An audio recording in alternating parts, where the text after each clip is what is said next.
कहते हैं लातों का भूत बातों से नहीं मानते।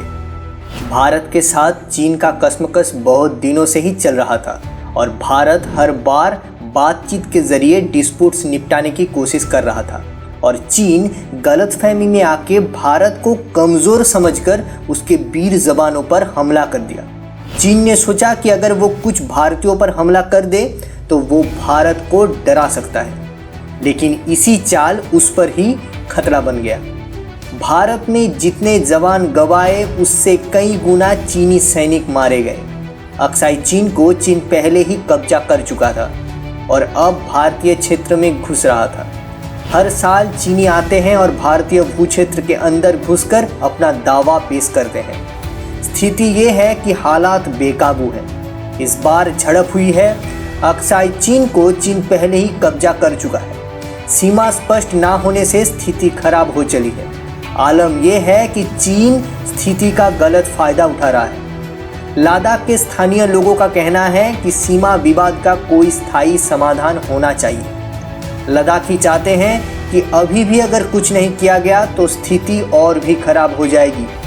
लद्दाख के लोग चाहते हैं कि भारत चीन को इस कार्रवाई का माकूल जवाब दे। गलवान घाटी में घुसपैठ को खत्म करने के लिए कई स्तर पर बातचीत चल रही है। यहाँ पर चीन की मौजूदगी दारबुक, श्योक, दौलत बेग, ओल्डी रोड के लिए खतरा है। ये रोड काराकोरम पास से नज़दीक तैनात जवानों तक सप्लाई पहुँचाने के लिए बेहद अहम है। पोंगंग झील का मसला और पेचीदा है। यहाँ पर चीन ने फिंगर 8 से 4 के बीच 50 वर्ग किलोमीटर से ज़्यादा भूमि पर कब्जा कर रखा है।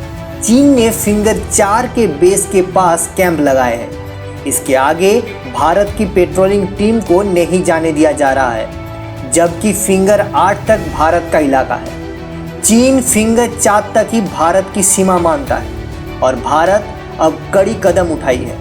चाइनीज़ इंपोर्ट्स और सामानों पर इंडिया ने बैन लगाने के बारे में कुछ अहम कदम उठाए हैं, जिसके चलते चीन के साथ तानातानी के बीच ही केंद्र की तरफ से BSNL और MTNL में किसी भी चीनी उपकरण का प्रयोग नहीं किया जा सकता और इस पर तत्काल रोक लगा दी गई है।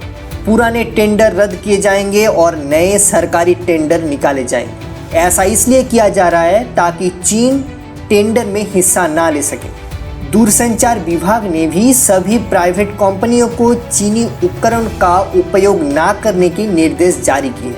पूर्वी लद्दाख में गलवान घाटी में भारतीय और चीनी सेनाओं के बीच झड़प में मद्देनजर चीन के साथ लगी करीब 3500 किलोमीटर की सीमा पर भारत स्थल और वायु सेनाओं की तैनात बढ़ा दिए हैं और पेट्रोलिंग टूप लगातार हाई अलर्ट के साथ नज़र बनाए हुआ है।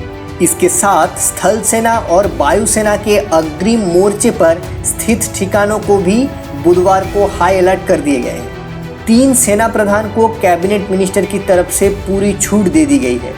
चीन को पछाड़ने के लिए न केवल फाइटर जेट्स बल्कि दुनिया के एकमात्र सुपरसोनिक मिसाइल जो भारत के पास है यानी कि ब्रह्मोस, उसके ऊपर से भी सभी तरह के रोक टोक हटा दी गई है ताकि ज़रूरत पड़ने पर जल्द से जल्द इससे हमला किया जाए। और ये इतनी खतरनाक है कि ये अकेले हथियार ही चीन को धूल चटा देगी, क्योंकि चीन भी अब जानते हैं कि ये भारत अब 1961 का भारत नहीं रहा। अब वो एक का बदला 10 से देगा और ना केवल अक्साई चीन बल्कि उसके अगल बगल और भी कई सारे क्षेत्रों पर अपना कब्जा करने की पूरी कोशिश करने वाली चीन को मुंह तोड़ जवाब देगा।